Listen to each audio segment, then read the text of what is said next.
lot of matches are right now ongoing in Nigeria, talking about the Nigeria Nationwide League and also not forgetting other leagues taking place across this country. Welcoming you on the show, 360 Sport.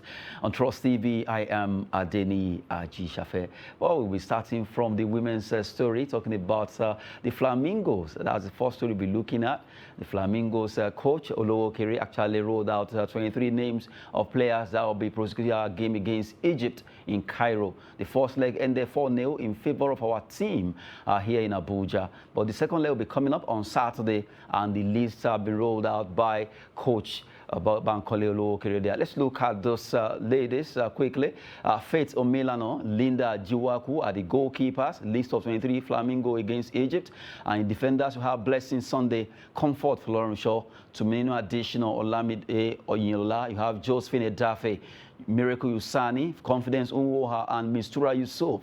Midfielders, you have Blessing Emmanuel, Taiwo Afolabi, Chidera Okenwa, and you have Joy Igbokwe. While the forward, the strikers, we have Omomi Bello, Messi Itimi, Alvin Dan Zozu, Anastasia Atume, Okoyemi Ajakaye Yetunde, Ayon Tosho, Judith Oka, Bisola Musaku, and you have Rahimot Adebayo. Those are the 23 players that Coach Olowokere actually deemed fit for Nigeria to play against Cairo. The second leg that will be coming up on Saturday, and hopefully our ladies will actually nip this in the bud, because they won the first leg 4-0, and this second leg is really very essential against any antics that may be coming from Egypt. I have with me in the studio David Oku. Good to have you, David. Really, it's just part of the deal. We just have to look at some stories trending in the world of sports. Just roll out the list of those ladies. They will be playing against Egypt on Saturday. The first leg 4-0. The second leg, we saw what the Egyptians did here in Abuja. A lot of antics, a lot of things that they were trying to do. So a lot of people are imagining what would they do at home in Egypt. Yes, I'm thinking they are one step forward. They have one foot in the next round. 4-0 is as comprehensive as it could have come. They did well. The performance was good. Whatever Egypt puts up in Cairo will not be enough. We know football can turn into something else. There can be chaos in the first few minutes or something of such, or things didn't go their way. But the girls have done really well, and barring any catastrophe, I see them going through. From the way it is, we just have to talk about our ladies. They've been fantastic so far. The likes of Miracle Sani, they're actually among the goal scorers while they play in Abuja. Hopefully, looking at this list, these ladies, they did well here in Abuja. Now, these are the ladies that will be going to Cairo too. A lot of Nigerians are looking at this lady because we want to see them graduating from this under-17, the Flamingos team, to at least let them get to Falconets. That will get them together as one team. Of course. And then after the Falconets, we have the Super Falcons. I've seen Joy Ibokwe there. I like the look about her after the first game. I think we have some good players there. You know, talking about these ones that are coming in here, you nurture them, sustain them, give them an opportunity like this, is to push them in. If we continue to have this, the Flamingos, Falconets, and the Falcons, you see that the pyramid is there and it's followed. And we can now have better than what we have at the moment. You know, the Super Falcons are doing well. If you look at that squad now, how many of the players can you count that came from the Flamingos? So this is what we need to continue to build. We need to invest in this, that these younger ones are held, you know, they organize competitions for them like this. They continue to watch their progress as they push up the pyramid to represent us. Hopefully, the ladies will do us proud as they fight out against Egypt on Saturday over there in Cairo. Like I said earlier, first leg ended 4-0 in favor of our team. They really did well here in Abuja. So we hope, against all odds, they will scale through in this third round qualifiers before they face whoever win between Ethiopia and South Africa in their own game. Although Ethiopia actually leading the first leg, they won 3-0. They will be playing against South Africa in the second leg. Whoever wins there will face, hopefully, let me use the one, Nigeria will win this game and qualify. Then they will face, is it Ethiopia or South Africa? Now, we move away from women football. Let's talk about some Nationwide League matches right now ongoing in the match day 7 in Nigeria. That's the third tier of our league. Quickly, let's look at those fixtures for this evening as they are right now ongoing. Igomo FC are playing against FC Europa Warriors. Hensad FC against Excellent FC. Koloma United, they host Oli Arrows. Supreme King against Kun Khalifa FC, was Fosla Academy of Abuja. They play away to Basira FC in Lafia. Matawale Maradun against FC Chika Malami. Bakuri FC against Funtua Sharks. ABU Workers away to Clever Warriors. Let's see if they will be clever enough to win this game. And you have Wiki Feeders. That's Wiki Torres junior team now. They'll be playing against Zapgai FC. David, these are the matches. A lot of matches anyway, but we have to pick some because we have so many teams in the Nationwide League 1, just like we have in Division 2. But from the way it is right now, these are the ones that we really picked. And Basira Fosla Academy in Abuja has been one of the outstanding team when it comes to football in the FCT. They are playing away to Basira FC in Lafia, who are, we know they are not pushovers. And you have Clever Warriors, would they be clever against ABU Workers? I love that ABU Workers idea of having a team, having a football team. Yes, that's always the idea. And when you have a football team, you see that there's this, you know, cohesion, there's this, you know, harmony, there's this ability for people to want to progress from the level that they are to push up. And then you can now look at making sales later. And there needs to be quality. So it means as you have a team, it means the people who are working behind the scenes are doing a tremendous job. You know, I like the look about the Abuja team. You're already smiling. Maybe you're cheering for them. Yes. But this is where the football is, the Nationwide. This is where it is. This is where you cannot hang on to the ball for too long because you're going to be closed down. You're going to be marked very quickly. This is where people, you know, want to go home with bruised. They don't mind because they're still very raw. Of course, of course. So this is where people, you know, showcase their talent. They want to do it all. They want to impress who's watching me, who's scouting me, and all of this. And all of this, when you put it into one, is what makes a team. Now, digressing a bit from what you have said, I just picked something from what you said that, okay, this is where most of these boys are picked. This is where they are scouted because they are still very, very raw talents at its best. You see players, they don't mind, they can put their head into someone's leg. They just want to impress everyone. And they are still very, very crude. Let me use that word. They want to achieve. Look at, we just saw there, Lekki United versus Emidinho. Clubs that we are thinking, are they really existing in Nigeria? Yes, we have them. Lekki United, they are there in the Nationwide League. You have all of them, Emidinho, all these teams are playing. And when you look at the players, you'll be wondering, wow, so much talent in the Nationwide League. Yes, so much talent. Some people keep talking about structure. I think the structure is there in the country already to ensure that these things follow up. Just a little bit of improvement here and there, and then we will be at the level we want to be. We are not where we used to be, but we can, you know, continue to grow and improve in what we are doing. The important thing is that this set of players are taught the right attitude and manners to go about their business. They need to approach these things with the right kind of mind, frame of mind, mindset, and the right attitude. And then the sky is their limit. Well, we just have to talk about our own. Like I always say, if we don't, no one else will do it for us. Well, we'll be looking at the third tier of Nigerian League, Nationwide League. Well, some clubs actually pulled out from the league due to one reason or the other. Well, Nationwide League is not an easy league at all. And for the National League, that's Nigerian National League second tier, it's not easy also, not to even talk about the Apex League, that's the MPFL. We have our own Women League too, NWFL Nationwide League. We also have the Women's second tier also. All these teams, we have them in Nigeria. We need to continue to push and promote ours. Well, we move away from there. Let's talk about another big match between the team that, talking about the Red Devils, Manchester United versus the Blues, Chelsea, tonight. This game will be drawing a lot of attention from fans across the whole world. Who do you see winning this game before we go into the analysis? Who do I see winning? You're taking me to the last? Yes. From the bottom. I think beginning. Chelsea will easily beat Man United. Man United, it's unfortunate to say, a catastrophe of a club at the moment. The things that have been built in that club for the last 2 or 3 years, fine, maybe they didn't play to the level some people expected them to play. But there was harmony, there was passion, there was a way they went about their business. You know, you need to separate in-house chaos from the media and the press and people seeing it. And what, made up for that was the performance on the field of play, which was a little bit better. But in the last 6-7 months, that has gone away. It has gone away completely. Everything has vanished. Jesse Lingard, did you listen to what Jesse Lingard told Paul Scholes after the defeat? He said, inside that dressing room, it is shambles, it is chaos. So like I said, I think Chelsea will win easily.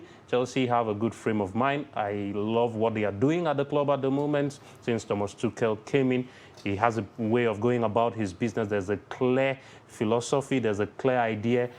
What he wants to do, you can see it there, how he wants to play it, be it a back three, be it a back four.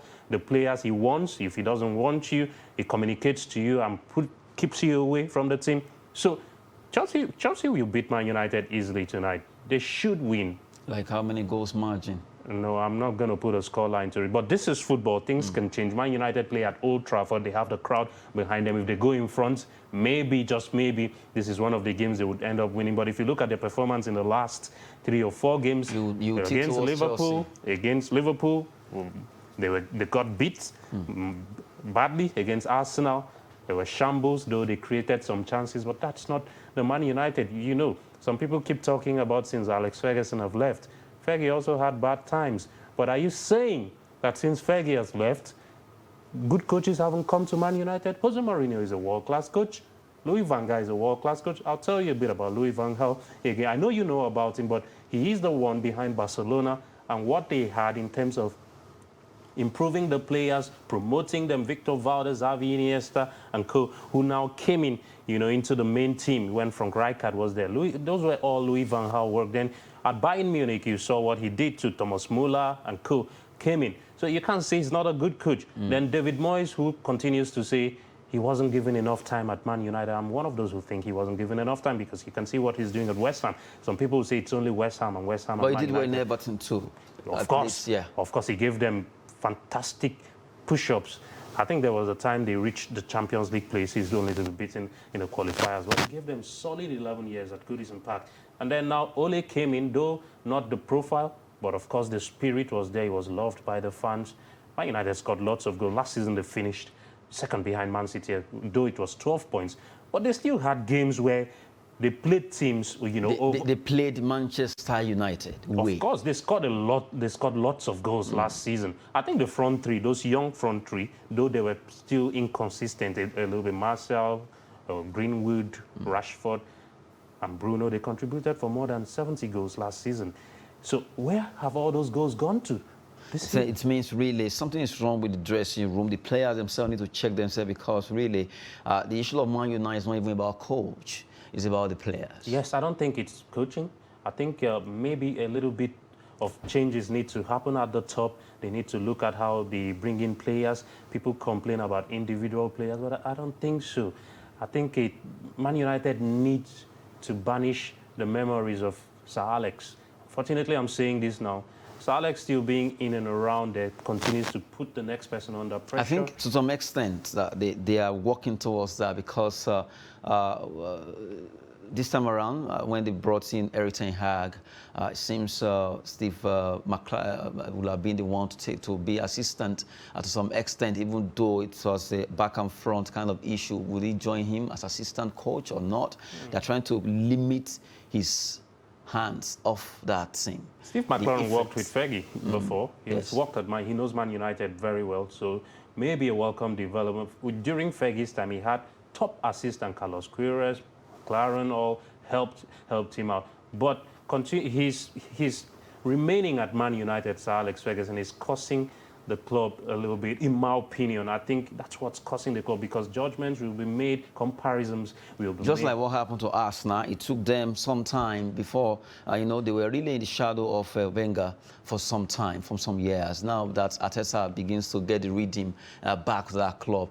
Now, we've been looking at Manchester United versus Chelsea tonight. Who will win between the two teams, despite the fact that Manchester United, they've been a bit lackluster in their performances so far. But Chelsea, the Blues, are ready. But You never can tell. At times, football can be so unpredictable. Who knows? Maybe tonight, Man U spirit will rise. They are the theatre of dreams, the Old Trafford. Things can just happen for them if really the players are in for that particular game. Man U can turn things around and show that really they are the Red Devils and come against the Blues and turn the Blues to red. you would wish. You would wish. But looking at this man there, Rashford this season have not been too fantastic for this young man. Too fantastic is an overstatement, or is it? It's not. I think towards the end of last season, he lost form. Was involved in a couple of things which caught the eye of the world, and kudos to him for that, for bringing that, the child food, trying to relieve people of yes. that burden. It's more of the humanitarian yes, by providing for them. That has earned him awards and a top place. But again, he needs to really have a coach who comes in and try to help him bring back his confidence. You see, things he easily did, it's not coming off. One-on-ones, take-ons, he doesn't get them anymore. Even the goals have dried up. He's a fantastic player with unbelievable technique, Unbelievable tech. This is not a hype, but we know what he can bring. Cold, cool, calm and collected. But his lost form, could it be a night for him, today to maybe just get on the score sheet?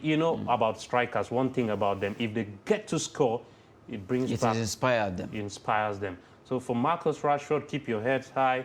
You would come back to the levels you were once. I know you can score goals, so fantastic goals, and he can also do a lot of work in defense. A fantastic player. I just wish him the best.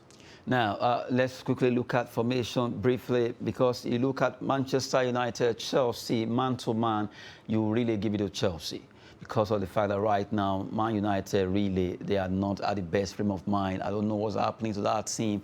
A lot of people are not happy with Maguire. Let's start with him. You look at the player that a lot of hype concerning him, and you don't see the football and the amount of money splashed on him when he moved to join them from Leicester, about £80 million thereabout. That's a huge amount of money, and he has not justified that amount that was spent on him, just like Nicolas Pepe in Arsenal. Now, for tonight's game, man-to-man, like I said, you give it to Chelsea, even to the coaching level. You want to look at, okay, Ragnick, since he came, his style has not really generated a lot of changes with that club. And when you look at the squad of Chelsea, it seems all the players there are more kind of determined players. They don't mind what's going on outside. All they need is, with our inside, let's make ourselves happy and our fans. Forget about what's happening out there. Meanwhile, if it turns to Man United's side, it's like they are considering what's happening outside and leaving what is supposed to be inside. Okay, first off with Harry, I think he's out for tonight. That was what Rangnick said. So we should be having Rafael Varane and Victor Lindelof. Rafael Varane has since come in. I know he's had injuries, but he's not really shown what he was made of at Madrid, in my opinion. He loses the ball every now and then, and that causes pressure it's not the player that played in Real Madrid. Yeah, some people will be saying, yes, he's agey, but no, he's a central defender, for crying out loud. Could it be the pace of the league has surprised Varane a little bit? He's a World Cup winner, and no disrespect to him, but at Man United, he's been trash. He's been rubbish. Varane has been rubbish this season, and people are not talking about that. And now let's look at Harry Maguire. Individual errors have cost him. There's a lack of confidence in his play. If you look at the player, he has this, similarities with John Terry. Harry Maguire is very good with the ball at his feet. He can give a 50-yarder, put it diagonally, send the ball this way. He doesn't lose the ball at his feet, but this season, I don't know. This is the same player that played in the European Championship. Or could it be they played a back three? But even when United have reverted to a back three, we've still seen Maguire struggle. So what could be wrong? Is it the price tag? Maybe it's just the price tag. I don't know. What could be wrong with him? I cannot tell at this point in time. But it's good. I'm thinking maybe he should have a little bit of a rest. If you look at last season, he was one of the outfield players that had more games than any other person in the world. And sometimes this accumulation of games could just get to you. So maybe a much-needed rest so he gets himself back would be what he needs. Okay, we've been looking at the chances of Chelsea against Manchester United, and Man United, who knows? This night might just be their night. Football is so unpredictable. Now let's go Europa now. We're talking about Europa semi-final, the first leg. Matches will be coming up. Let's quickly look at those matches. RB Leipzig, the German team against Scottish team Rangers. We have 3 Nigerians, Aribo, Balogun, not forgetting Bassi. What would they do against Leipzig? Although Leipzig have been told they should be wary of Aribo, but I would rather advise Rangers to be wary of Nkunku because that player is an outstanding player. David, West Ham, Eintracht Frankfurt. Let's roll this. Okay, I'll take West Ham. They are the team on form at the moment, though they lost to Chelsea at the weekend. I still saw a promise. They've been a fantastic side this season, thanks to David Moyes and some individual players. Antonio has been superb, Declan Rice, what he mentioned. In fact, the whole team have played well, and I'm surprised because this is a team that struggled some, seasons ago. And now coming up against Eintracht is going to be a test of their credentials. Do they really want to make that step into the final? They play the first leg in London. I think it's a huge one for them. They can win because of the results they've shown against other teams. Defensively, they are solid, and going forward, they can also produce. That's when Declan charges in there. So I'm expecting them to win against Eintracht, maybe just about edge the first leg. Then the other game, Leipzig taking on Rangers. We have our guys there. Our guys have done well. Calvin Bass have done well. Joe Aribo have done well too for Rangers. Well, it looks as if they would lose their league title to Celtic. But this is another chance for a trophy for them. But RB Leipzig are on another level at the moment. With that man you call Nkunku, he's caught more than 30 goals already this game and still counting. So the ball gets to his feet. Wow. It's in the back of the net. So, over the weekend, they lost to Union Berlin by 2-1. Maybe they had an eye on this game. So we look forward to see a fascinating game. With Leipzig, you're guaranteed you're going to get goals. Is it going to be a game that we see the floodgates open with lots of goals? I hope it's that sort of game at the Red Bull Arena. A player like Nkunku is always, some teams always have them where they stand out among other players. So far, Nkunku seems to be the one carrying the entire squad of Leipzig on his shoulder. And if you can hold him down, possibly you are holding down the entire squad.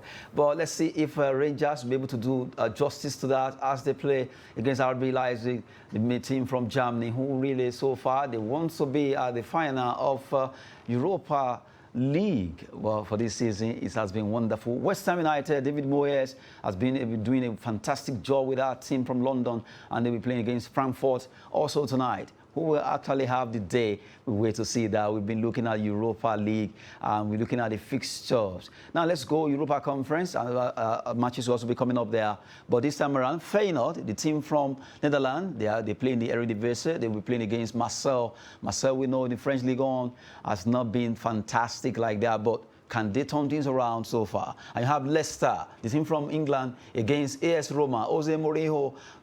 So surprising seeing Mourinho playing conference, but you just have to accept your fate as a man at time when it comes. So Roma, Leicester. Let's start from the bottom. Roma is a team that a lot of people will be looking at Mourinho's charismatic style of coaching. Can they beat Leicester? Do you see them beating Leicester? I hope it's an open game. I hope we have the sort of game we had in the Europa League semi-final last season where Roma played United. It was open. Mourinho loves the cup game. I think if you're going to put your money on either side, it's Jose Mourinho's team you go for, to make the finals. But it's only the first leg. Leicester have got, a lot of firepower too. And I'm expecting an open game. Brendan Rodgers, this is another opportunity for him to add another trophy to he's already won the FA Cup and won a little bit. But this is a big chance for them. It's a big night for them. They do that without Ndidi, but it's a big night for them nonetheless. I'll at least imagine if indeed he should be in this game, it will be an opportunity for him to show his class against AS Roma. Well, this is at King Power Stadium, right? Yes, at KP Stadium. Let's see if Roma will be able to do something. But I'm seeing Tammy kind of coming back to England. He might want to prove a point. Tammy Abraham for AS Roma. tonight against Leicester? Yes, for me, not really proving a point. I think where he was at Chelsea, they loved him, but, you know, fans or maybe the media got on his back, especially when he missed opportunities or didn't really show up in games. My advice to young forwards is that just show up even if you don't score. People would see what you're doing.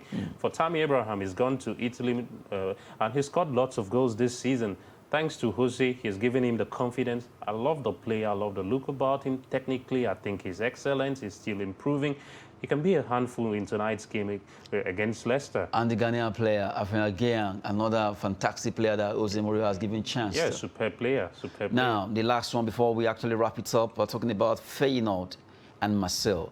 You look at this particular game, you're like, okay, where am I going to place these two teams? Marseille, we know they have a rough history behind them, but so far this season might not be the best. So, well, in France, let's even leave France. Let's talk about this particular game. Feyenoord, a team that when you think Eredivisie in Netherlands, first of all, your mind will go to Ajax, PSV, and Eindhoven before you begin to think of the likes of Feyenoord. But Feyenoord might just show, you know, Netherlands know how to play good football, really, but it's just that result may not come. But recently, we know what Ajax has done so far when it comes to football development, and also the likes of Feyenoord, Marseille. Yeah, a tough game at the Coupe. Very big game for the fans, ultras, even the neutrals. I hope we have an explosive game. Marseille themselves have been fantastic. Dimitri Payet, Guendouzi in the middle of the park. I love Dimitri, the way he finishes, that technique we saw. I thought the Premier League missed when he left. And though they still have their, you know, showcasing real talent, but they still miss Dimitri Payet. Marseille, in my opinion, are a better side. You know, they've had opportunities this season when they've grounded out results, you know, and I think they are going to win tonight. Feyenoord are good, yes, but Marseille are better. And if they go in front, then there's no stopping them. I even tip Marseille to win this competition because of the ruthlessness they've shown. A lot of people look at the French league, they say it's the Farmers League, but they tend to, you know, not understand why we say the Farmers League. We say the Farmers League in quotes because it's a difficult league. It's a difficult league where the average players there, their pigmentation is black in the French league, you know. So these players play very tough. You can see when players move from the French league to the Premier League, they don't disappoint. Yeah, they don't disappoint. So that's why I call it the Farmers League. The likes of Lionel Messi have been there, and he's seen that it's not easy to play football. It's not easy. Just the way people actually rate French league as if it's so easy. No, but it's not since easy. Messi moved there, yes. I'm sure Messi is the best man to explain to people that really French league is not a Farmers League. Yeah. A wonderful one with David Oku. We've been doing justice to some sporting stories across the globe, giving much emphasis on Nigerian sport, the Nationwide League One, MPFL, National League, and not forgetting the women football too, and other sport. That is why it is called 360 Sport. Well, good one to having you in the studio, David. Yeah, it was a pleasure. Thank you for the opportunity. It was a pleasure. Good one there. It's been a wonderful time. I am Adeni Ajishafe. Thanks for watching.